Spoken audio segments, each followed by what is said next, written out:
Ciao à tutti et bienvenue pour un nouvel épisode du podcast Calcio Azzurro en compagnie de Théo Contu. Ciao Théo. Ciao Gilbo, salut tout le monde. Bon alors mon petit Théo, comment que ça va? La nationale a battu Israël 4 buts à 1 après avoir fait match nul 2-2 contre la Belgique. 4 points en plus et une qualification pour les quarts de finale quasiment acquise. Quasiment acquise et une petite déception, pointe de déception par rapport à la première trêve avec ce match nul comme tu l'as évoqué. Alors les raisons sont un peu différentes parce que on aurait pu être pleinement satisfait, mais il y a quelques petits ajustements que j'ai notés sur cette trêve-là. Dans l'ensemble, ça reste très satisfaisant. Je pense que juste après l'Euro, après 4 matchs, personne aura mis l'Italie devant la France et la Belgique. C'est actuellement le cas et tu l'as dit, la qualification pour la deuxième partie de cette Nation League est quasiment acquise. Donc, il faudra assurer sur la prochaine trêve de novembre. Et globalement, ça va dans le bon sens quand même. Ouais, voilà, donc comptablement parlant, il manque un point hein, entre le match contre la Belgique et le match contre la France. Et en plus d'atteindre les quarts de finale de la Nation League, ça donnerait la sécurité absolue à l'Italie d'être tête de série pour les éliminatoires de la Coupe du Monde 2026, ce qui serait quand même un plus, vu Surtout quand on connaît que... le passif de l'Italie avec les barrages Et en Coupe ouais, du Monde. tout à fait. Donc bon, on va voir ça au mois de novembre, comment ça va se passer. On revient donc un petit peu sur ces deux matchs donc de la nationale et donc ce premier match contre la Belgique, donc 2-2. Après peut-être les 35-40 premières minutes les plus sympas de l'ère Spalletti, l'expulsion de Pellegrini. Ensuite, face à Israël, l'Italie a déroulé et est restée un petit peu sur la constante de cette première demi-heure. Et je sais pas toi, mais moi j'ai vraiment là l'impression que Spalletti, ça y est, il a pris en main l'Italie. Et on a, par moments, on voit des bribes du Napoli champion d'il y a 2 ans. Et on voit une équipe qui suit son entraîneur à fond, quoi. Il y a des choix forts. L'idée de démarrer avec deux pistons, dont un quasiment ambidextre et l'autre très offensif. Un Calafiori qui joue quasiment libéraux. Assez impressionnant de le voir aussi sur le terrain. Je pense qu'il s'est peut-être un poil entêté avec Pellegrini, mais que l'expulsion face à la Belgique et ses 45 premières minutes très moyennes, on va dire, face à l'équipe de France, font que là, Raspadori va vraiment avoir un coup à jouer, en plus d'avoir été là dans ce Napoli. Donc, il y a quand même pas mal de choses à dire ouais, chez Spalletti qui est arrivé après cet Euro maintenu à la tête de l'Italie avec comme premier choix fort, je passe officiellement à 3 alors qu'il l'avait sous-entendu avant l'Euro et il était très vite retourné sur un système à 4. Donc ouais, comme tu l'as dit, le peu de préceptes et d'intentions tactiques que met en place l'ancien coach du Napoli, pour l'instant, il les tient. Le groupe les suit aussi faut espérer une chose, c'est que ça dure parce que l'Italie est malheureusement pas dans une posture où il roule sur le football européen depuis plusieurs saisons et on est plus dans cette deuxième posture que tu évoquais de un petit peu d'éclaircies et puis les nuages et puis des éclaircies et des nuages. On va espérer que là pour le coup ça soit un vrai rayon de soleil et qui dure pour Luciano Spalletti et ses hommes. Ouais, en tout cas, dans le jeu, moi, je trouve que c'est vachement sympa parce que ça verticalise beaucoup. Il y a une possession de balle, mais qui est pas stérile, on va dire. C'est pas le tiki-taka espagnol d'une époque que quand c'est l'Italie qui le fait, bah, ça donnait pas grand-chose. Là, ça joue vers l'avant. Voilà, tu as les deux pistons qui sont quasiment ailiers. Et puis, t'as vraiment un vent de fraîcheur et une équipe jeune, parce que juste une stat comme ça, c'est le 11 que Spalletti fait jouer sur sa moyenne d'âge depuis l'Euro, c'est-à-dire sur les 4 matchs de Nation League, 25, un peu plus de 25 ans de moyenne d'âge. Pour revenir à une Italie aussi jeune, il fallait revenir à l'époque d'Azeglio Vicini entre 1987 et 1989. Donc, c'est-à-dire, on a en plus peut-être possibilité d'avoir une génération qui va atteindre sa plénitude d'ici 2 3 ans. Il y a cette idée-là, et puis il y a aussi cette capacité qu'a eu l'Italie à se renouveler. Je pense au chantier du milieu de terrain qui semble, qui était prioritaire et critique même sur certains matchs à l'Euro, qui semble être aujourd'hui quelque chose d'assez lointain. Forcément que l'Italie se renouvelle, et moi le premier joueur auquel je pense c'est Barella, qui a loupé les deux dernières trêves internationales. Il va se retrouver à sa prochaine, à son prochain match avec la nationale et dans une configuration où Fratesi aura profité de la méforme de Mkhitaryan pour être quasiment titulaire à l'Inter. Ricci, qui après avoir bien démarré sa carrière avec Empoli, confirme avec le Torino et la nationale, et Tonali, qui est intouchable au vu de ses performances depuis son retour avec Newcastle et surtout avec la nationale. Et donc, il y a des choses qui marchent bien, il y a des choses qui avancent. Le chantier de la défense est quand même aussi largement bien entamé avec cette jeunesse qui entoure très bien Bastoni. Peut-être encore quelques préoccupations au niveau de l'attaque, mais globalement, ce fameux renouvellement des générations qui pouvait faire peur après un Euro où il y avait des joueurs dont on savait qu'on allait peut-être plus entendre parler bientôt. Je pense à des joueurs comme Bonucci, comme Spinazzola, comme Belotti, comme Immobile. C'est des joueurs champions d'Europe il y a 3 ans et qui sont plus du tout d'actualité dans l'histoire de la squadra azzurra d'aujourd'hui. Donc Spalletti a quand même pris les choses en main. Mancini avait brassé très large. Spalletti a plus tendance à resserrer avec quelques ajustements par liste, mais ça change relativement peu. Ça me semble être une bonne chose. L'Italie a beaucoup brassé avant, ça n'a pas forcément marché. Si l'idée là, c'est de réduire un groupe et de faire confiance aux jeunes, ça reste quand même une requête assez populaire. Donc je pense qu'il va dans le bon sens, il prend le bon train pour l'instant, ce Luciano. Ouais, non, en effet, il y a eu une grosse métamorphose par rapport à l'euro. Et puis, il y a aussi un autre petit truc que moi que j'ai trouvé sympa. Par exemple, il fait jouer Vicario, qui est originaire d'Udine hier soir contre Israël. Il fait rentrer Luca, qui joue à l'Udinese et pour sa première rencontre en national, il le fait rentrer à Udine. Et il y a aussi, d'après l'exemple de Maldini, donc qui lance avec peut-être, bon, je sais pas s'il savait que Paolo était en tribune, mais enfin bon, il le lance.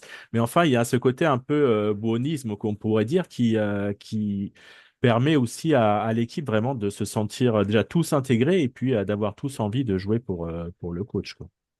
Ah, il est dans cette lignée de Roberto Mancini, hein. L'ancien coach de la nationale, on pouvait pas lui enlever ça non plus. Il faisait partie des malheureux qui n'avaient pas disputé le mondial 90, si je dis pas de bêtises, Roberto C'est ça. Mancini.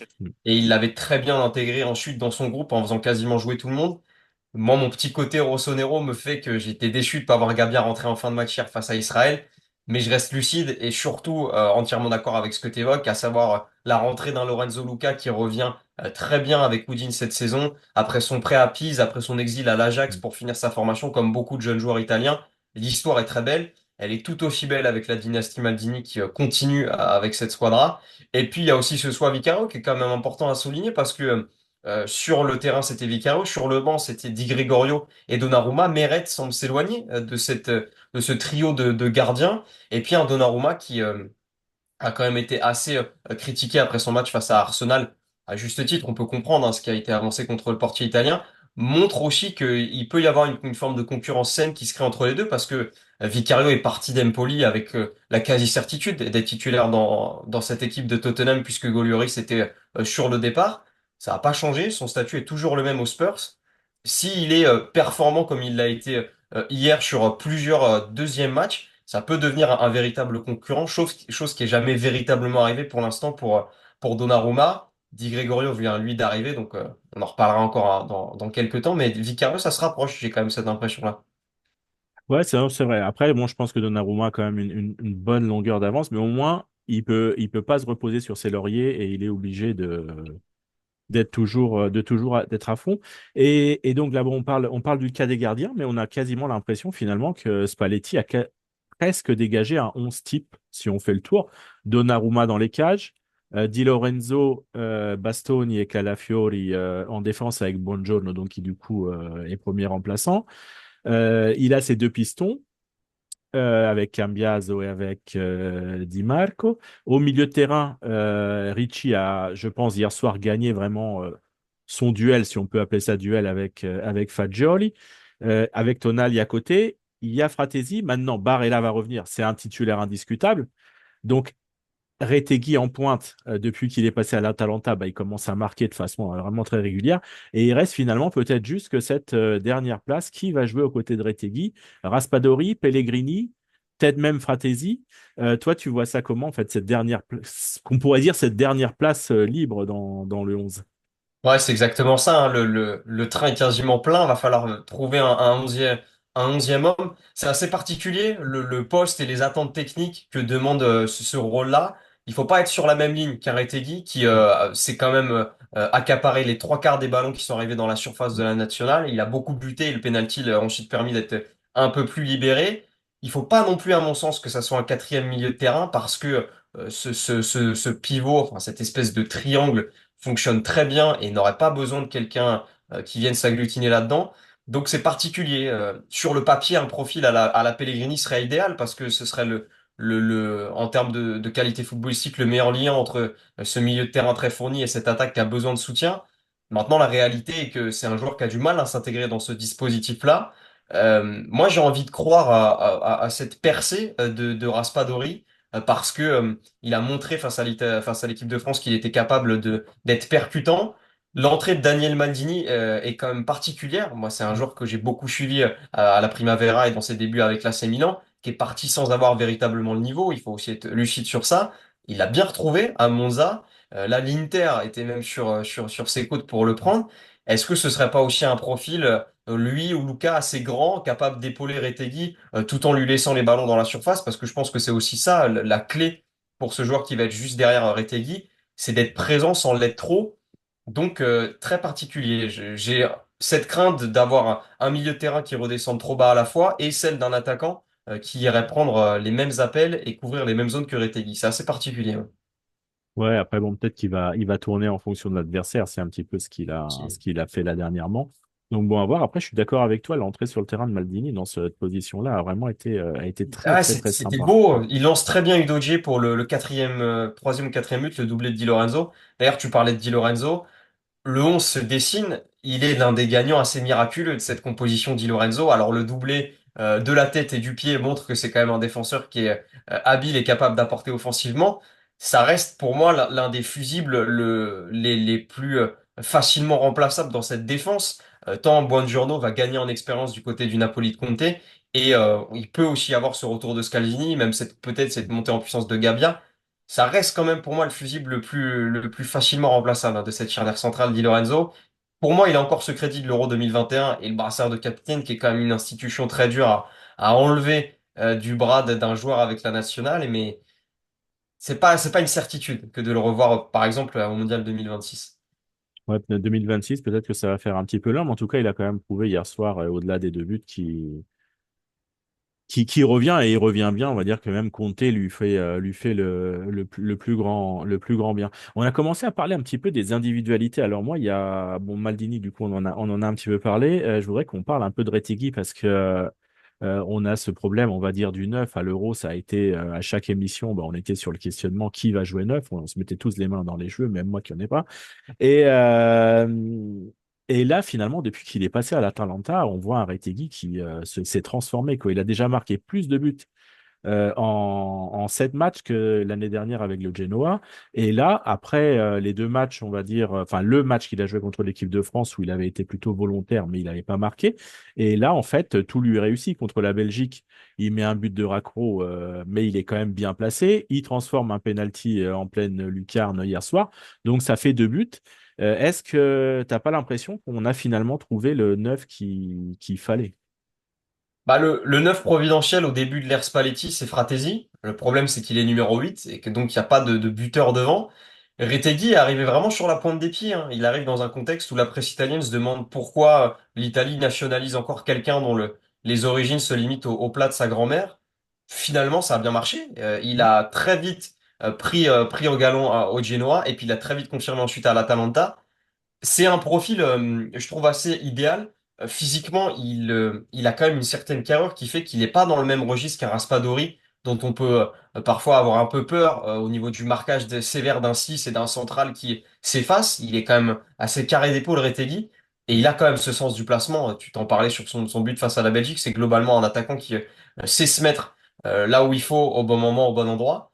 Donc, il a quand même gagné ce combat-là, même si, il faut quand même le rappeler, la concurrence était malheureusement assez, se répartissait dans une liste assez faible. La blessure de Scamacca fait qu'il va profiter de ce temps de jeu-là toute la saison. Maintenant, il faut aussi prendre parfois, je pense, un peu de recul. Si Retegui se blesse, ce qu'on ne lui souhaite pas, qu'est-ce qui se passe dans cette attaque de la nationale? Et comment une équipe qui est 4 fois championne du monde peut faire quasiment tout reposer sur un joueur, aussi important soit-il? Moi, je me reposais encore cette question-là. Si Retegui ne démarre pas là ou n'est pas là à la prochaine trêve, est-ce qu'on fait jouer Lorenzo Luca qui a 10 minutes dans les jambes? Est-ce qu'on fait monter d'un cran Maldini? Est-ce qu'on demande à Raspadori de prendre toutes les responsabilités sur ses épaules. C'est bien d'avoir Retegui, mais cette concurrence avec un deuxième joueur ne pourrait, à mon sens, que faire grandir ce groupe-là, quoi. Parce que pour le reste, on parlait de l'embarras du choix que va avoir Spalletti au milieu de terrain avec le retour de blessure de Barella, les choix aussi qui commencent à pousser en défense centrale. Sur les côtés, il y a des joueurs avec des bons pieds des deux, euh, que ce soit à droite ou à gauche, qui peuvent aussi remplacer. Le neuf reste quand même un problème générationnel assez ancré et Retegui n'est pour l'instant qu'une solution pas temporaire, mais unique, finalement, unique dans son cas, malheureusement. Ouais, voilà, faut attendre que Scamacca revienne. Puis bon, il y avait Moïse Ekin là qui était Il revient bien, c'est vrai blessé aussi. et qui revient bien, mais ça reste aussi un joueur qui, pour l'instant, il n'a pas encore prouvé d'avoir une continuité à très haut niveau. Donc bon, là, pour l'attaque, ok. Alors moi, on va pas trop parler de la défense, mais c'est au milieu de terrain où j'ai vraiment l'impression que là, tu as deux joueurs qui ont vraiment gagné leur galon de titulaire à temps plein. C'est Tonali qui a encore une fois été époustouflant hier soir. Il a couru, enfin, il était partout. Et le deuxième, c'est Ricci, qui, bon, il a été titulaire contre la Belgique. Il l'a pas été hier soir, mais il est rentré à la mi-temps à la place d'un Fagioli un petit peu en difficulté. Et on a vu la différence. Donc, est-ce que là, on tient vraiment nos deux hommes forts, sachant qu'après, à côté, il y a aussi Fratesi et Barella. Donc, on a quand même l'embarras du choix. C'est ouais, une des grandes satisfactions, j'ai quand même cette impression hein, sur cette période post-Euro pour Spalletti, la certitude et la sérénité que dégage ce milieu de terrain-là de l'Italie. Tonali, c'est impressionnant. Les commentaires sur la RAI hier disaient que les commentateurs disaient sur la RAI hier que Tonali, plus le match avançait, plus il avait d'énergie. Cette espèce de rage qu'il avait à la 80e minute de jeu passé, hein, d'aller encore prendre tous les ballons, c'est assez impressionnant. C'est aussi le deuxième vice-capitaine, hein. Enfin, c'est même le vice-capitaine sur le terrain. Le nombre de fois où il est allé reprendre un Cambiasso, un Ricci qui s'approchait un peu trop de l'arbitre parce que Di Lorenzo était pas encore là pour discuter d'un fait de jeu avec lui. C'est vraiment un joueur qui nous a manqué à l'Euro et son retour là le prouve d'autant plus. Et pour Ricci, c'est aussi une belle confirmation, même si son cas est différent. C'est un joueur qui est arrivé vraiment sur la pointe des pieds dans ses listes de Spalletti, vraiment comme office de 5 ou sixième joueur. Et avec la courte période, on va dire flamboyante pour Jorginho dans cette squadra Azzurra, la fin en petite éclipsé d'un Marco Verratti, il fallait rapidement retrouver de la ressource derrière et il a été capable de le faire. Toujours dans ce même truc-là, d'être au bon endroit au bon moment. Il est en train de prendre du temps de jeu avec le Torino. Il avait bien démarré sa carrière du côté d'Empoli. Peut-être qu'un transfert dans 1 ou 2 ans dans un club qui joue l'Europe tous les ans serait pas étonnant pour un joueur comme Samuel Ricci. Donc, c'est des bonnes certitudes. Maintenant, comme on l'évoquait il y a quelques minutes, le retour de Barella va peut-être un peu bousculer cette hiérarchie-là. Et j'ai peur, même si c'est malheureux à dire, que le choix soit très vite fait entre Fratesi, Tonali et Ricci, puisque le premier est le meilleur buteur de l'ère Spalletti. Le deuxième revient d'une suspension très longue et montre des qualités absolument extraordinaires. Peut-être que c'est Ricci qui sautera, même si encore hier, sur les 45 minutes qu'il livre, il a cette envie, cette niaque et surtout cette communication. On parle d'un joueur qui a des faits d'armes et des titres beaucoup moins importants que ceux qui l'entourent. Ça l'empêche pas d'être un leader et un meneur d'hommes. Donc c'est vraiment une concurrence très saine qui est en train de se créer là. Et il faut quand même pas oublier que c'était surtout l'une des clés pour le dernier titre de l'Italie, la solidité au milieu de terrain. Donc c'est une très bonne chose pour la nationale et que de retrouver cette qualité dans ce secteur-là de jeu. Ouais, non, non, c'est fort. C'est clair que le milieu de terrain, c'est le point fort. Après, moi, je suis pas sûr que Richie, ce sera celui qui va Dans sortir cette parce ligue. qu'il est le seul à savoir jouer dans cette position entre la défense et le milieu, qui permet d'ailleurs à Calafiori de monter. Donc bon, Oui. il y a Et plein, ça veut plein dire de un choses. énorme dilemme derrière. C'est soit se C'est passer du meilleur buteur. Je crois qu'il a 7 ou 8 buts en une vingtaine d'apparitions. Fratesi ouais. avec Spalletti, c'est monstrueux. Et Tonali a un profil un peu à la Matuidi, comme ça, avec 8 poumons dans le coffre de jeu. Pour moi, c'est impossible de s'en passer. Qui d'autre j'y Bah, vois. moi perso, j'ai l'impression que Fratesi va encore être un peu le Ok, dindon de la ouais, farce, comme à l'Inter, même si je pense que Spalletti va peut-être essayer sur quelques matchs de le faire jouer un peu plus en avant, revenir à ce qu'il avait essayé de faire un petit peu avant l'Euro, même si ça c'est n'avait pas vrai. vraiment donné de super résultats. Bon, ça, C'est vrai que Ricci, on oui, verra. c'est vrai que ça reste important de le souligner. Factuellement parlant, t'as raison. C'est le seul profil, enfin, c'est le même profil le plus défensif des trois. Euh, Tonali est tellement partout qu'il peut pas se concentrer sur un secteur de jeu et Fratesi reste quand même quelqu'un de relativement offensif. C'est vrai que c'est quelque chose à mettre en avant. Après, oui, est-ce que oui, Barella serait capable d'avoir ce sens du sacrifice là aussi, mais ouais. C'est un sacré problème de riche qui est en train de se créer Ouais, cette nouvelle mais société-là. on va pas s'en plaindre. Bien sûr. On va pas s'en plaindre. Juste un petit mot, on en avait parlé tout à l'heure, mais là, je veux vraiment ton ressenti de Milaniste. Ça t'a fait quoi de voir une troisième génération de Maldini porter le maillot de la nationale? C'est beau. Moi, j'ai connu étant né en 2000, j'ai connu que la fin d'un Paolo Maldini et j'ai découvert ensuite la carrière d'un Cesare.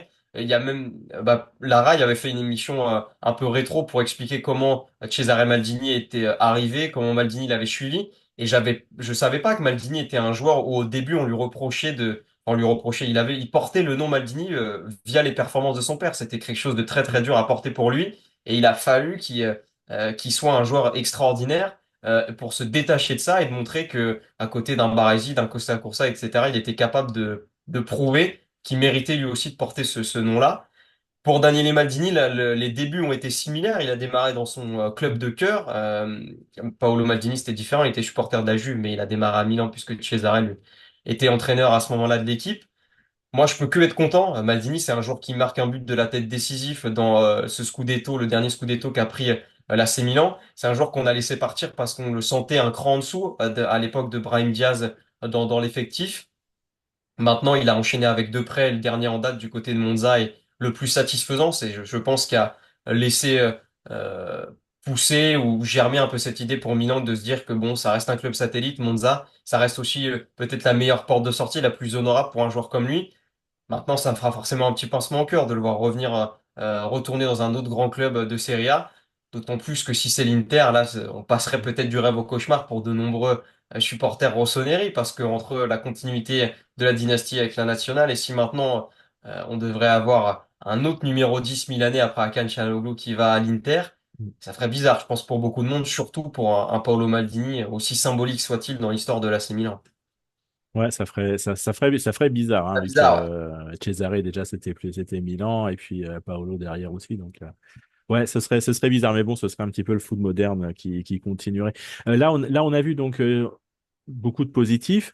Alors, je vais pas trop dire négatif, mais il y a quand même, je trouve, des axes d'amélioration quand même sur cette nationale, et il y en a surtout un, à mon avis, qui me marque un petit peu. Ça fait quand même 8 matchs d'affilée que l'Italie subit au moins un but, ce qui est quand même pas rien. Et bon, c'est pas question d'individualité, mais face à la Belgique, on l'a vu à partir du moment où l'équipe se retrouve à 10, mène 2-0, bah, on a senti vraiment une mini défaillance, on va dire, dans la gestion. Même le deuxième, autant le coup franc de Kuiper, on peut pas y faire grand-chose, mais le deuxième but sur le corner, il y a quand même une grosse erreur de placement. Contre Israël, on se prend ce but aussi qu'on aurait pu, qui était évitable. Israël a quand même eu 3, 4 occasions dans le match. On a beau dire ce qu'on veut, ou s'ils les gèrent un petit peu mieux, ils peuvent en marquer un deuxième, voire un troisième. Mais donc, je trouve que disons qu'il y a plus que voilà, comme j'ai dit, plus qu'un problème individuel. Est-ce que c'est pas la jeunesse? Est-ce que c'est pas autre chose qui fait qu'il y a quand même encore un problème pour gérer certaines phases défensives? Ouais, il y a cette fougue hein, quand même qui est quand même assez visible là, dans cette nouvelle génération post-Euro de Spalletti. Tous les comptes de football européen parlent de ce but en transition de Cambiasso face à la Belgique. L'action est reclippée des dizaines et des dizaines de fois. Il y a ce penchant derrière que tu as raison d'évoquer, qui est pas cette capacité à être plus friable, mais cette capacité à être moins attentif sur tout le long d'un match, chose qu'un Bonucci ou qu'un Chiellini aura peut-être été capable de faire, même si les deux joueurs que je viens de te citer n'auraient pas autant apporté offensivement que le fait, par exemple, un Calafiori. C'est dans l'expérience hein, et dans la maturité que ce genre de capacité de concentration s'acquiert, à mon sens. Euh, Tu l'évoquais en début d'émission, mais la moyenne d'âge se veut très jeune. Le leader, si on prend vraiment ça au sens propre du terme de cette défense, c'est Bastoni, un joueur qui a même pas 27, 28 ans. Ça reste très jeune. La configuration des buts encaissés sur cette trêve est quand même différente parce que l'expulsion de Pellegrini montre à la fois le rôle important qu'il était censé avoir et d'autant plus important qu'il ne pouvait plus avoir puisqu'il était plus sur le terrain. C'est-à-dire que le pressing en première ligne était complètement impossible à mettre en place pour Etegi qui était seul. Donc le milieu de terrain de la Belgique s'est beaucoup plus retrouvé dans les 40 derniers mètres italiens en seconde mi-temps plutôt qu'en première. Et puis pour Israël, c'est oui, cette passivité défensive sur coup de pied arrêté qui est quand même assez notable. Vicario a beau être sur un duel de basket avec l'attaquant israélien, ça enlève rien au fait qu'il aurait dû être marqué plus correctement, de la même manière que Trossard, qui est pas un joueur réputé pour son jeu aérien, n'avait Mm. pas à se retrouver aussi facilement dans la surface de Didio Donnarumma. Donc c'est un mix de plusieurs choses avec des contextes différents sur ces deux matchs-là. La finalité reste quand même que ce beau jeu offensif et ce dépassement de fonction de beaucoup de joueurs a aussi ses penchants, cette fameuse capacité à être concentré à 90, 80, 95 ou même 100% sur tout un match, chose que, force est de constater, tout l'effectif n'est pas encore capable d'avoir dans cette nationale. Ouais, bon, après, peut-être que ça viendra, mais enfin, bon, je trouve que c'est quand même un axe, un petit axe de travail si on veut vraiment aller Bien sûr. chercher, on va dire, la petite bête. Moi, il y a une deuxième chose. Bon, c'est vrai que on en parle un peu à chaque podcast après la nationale. Le deuxième truc, c'est plus qu'un axe d'amélioration, c'est comment intégrer les joueurs qui sont pas là. On a parlé de Barella, qui donc est un titulaire inamovible, donc on verra qui sortira pour lui faire la place. Mais on a quand même encore quelques noms. Je pense à un Chiesa, à un Zaccagni, Chiesa est en phase de reprise avant qu'il soit au top. Il lui faudra certainement encore un petit peu de temps, mais il joue à Liverpool. Donc, s'il commence à enchaîner des matchs, il va avoir le rythme de la Première Ligue. Donc, ça va être intéressant. Zaccagni fait une bonne saison à la Lazio. Est-ce qu'ils ont un avenir, ces joueurs-là, dans cette nationale et surtout avec le schéma que Spalletti a mis en place? Pour ce qui est Zaccani, il a quand même récupéré un certain crédit avec l'Euro qu'il l'a fait. Maintenant, dans le 4-2-3-1 de Baroni, il est à gauche. Castellanos est juste devant Abouladia et c'est une paire qui fonctionne très bien pour les Laziale. Ça pourrait, on l'a pas forcément cité avant, mais ça pourrait être un joueur, à mon sens, capable de jouer derrière Retegui. Il a joué à ce poste-là à l'Hellas Vérone, si je dis pas de bêtises. Pourquoi pas, Mathias Zaccani, le voir à ce poste-là. Pour ce qui est de Barella, on l'évoquait il y a quelques minutes, il y aura malheureusement un perdant dans ce problème de riche. Et puis, pour moi, en défense, Scalvini doit aussi solidifier ses genoux, ses cuisses et ses mollets parce que le talent, il est là et que c'est un joueur très jeune qui a toujours été le meilleur défenseur central de l'Atalanta lorsqu'il était sur le terrain. Malheureusement, il avait des périodes très courtes qui font aussi que des joueurs comme Jim City ou d'autres autour de lui, ou même Hein, qui a été recruté qui était allé Las Ver en avant, c'est très bien intégré dans cette équipe-là. Donc, il y a pas des perdants, mais oui, des joueurs qui n'ont pas été encore capables de saisir leur place. Alors des fois, c'est pour des blessures plus courtes, des fois c'est pour des blessures plus longues. L'effectif évolue. Et puis, Spalletti a quand même, je trouve, cette capacité à toujours intégrer des joueurs, même quand ils sont dans ce groupe-là, que avec cette posture de remplaçant. Je pense à un joueur comme Udogie, par exemple. Il n'y a pas encore le profil et l'expérience pour dépasser un Di Marco. Ça n'empêche pas de gratter 15 à 25 minutes par match et d'être convaincant. Il a été face à Israël hier avec cette passe décisive pour Di Lorenzo. Donc, il n'y a pas de place fermée, de la même manière qu'il n'y avait pas de poste, il n'y avait pas de poste, on va dire, où c'était bloqué d'avance quand Luciano Spalletti est arrivé, ce qui était moins le cas avec Roberto Mancini d'ailleurs. Donc, je pense que tout le monde a encore à gagner sa place. Il n'y a pas ouais, de joueurs inamovibles. On a surtout aussi cette chance d'avoir un an et demi pour préparer un mondial. La crise majeure était cet été. Il faut espérer qu'il n'y ait pas d'autres épisodes d'ici là. Mais pour moi, la porte était encore ouverte pour tout le monde. Ces 18 mois vont être très longs d'ici au mondial aux États-Unis. Ouais, ouais, non, non, c'est sûr. Quand même, bon, c'est vrai que c'est un point de curiosité que j'ai de savoir comment que certains joueurs, je pense surtout à Chiesa s'il revient Ce à serait un beau, bon ouais, c'est vrai niveau, hein, qu'Chiesa, comment tu l'as évoqué, particulier, hein, Chiesa. Moi, j'ai envie de croire que c'est un joueur qui est encore capable d'évoluer dans l'axe. Euh, j'ai la sensation qu'on a quand même sur les derniers euros et que c'est quand même quelqu'un qui a besoin d'être entouré. Et j'aurais du mal à avoir une complémentarité entre Retegui et Chiesa pour l'instant. Si c'était Retegui, Chiesa et un ailier gauche assez rapproché de l'attaquant de l'Atalanta, ça me paraîtrait plus plausible. Maintenant que Spalletti est quand même en train de trouver peut-être pas une formule magique, mais une formule où les atomes sont assez crochus à toutes les positions du terrain, ça m'étonnerait malheureusement. Et aussi Federico Chiesa euh, impactant a-t-il été avec cette nationale-là, ça me semble compliqué de voir un changement de composition lorsque le nouvel ailier de Liverpool sera de retour physiquement parlant. Ouais, non, mais en tout cas, la seule possibilité, ça va être ça, c'est cette place qui reste là, aux côtés de l'avant-centre.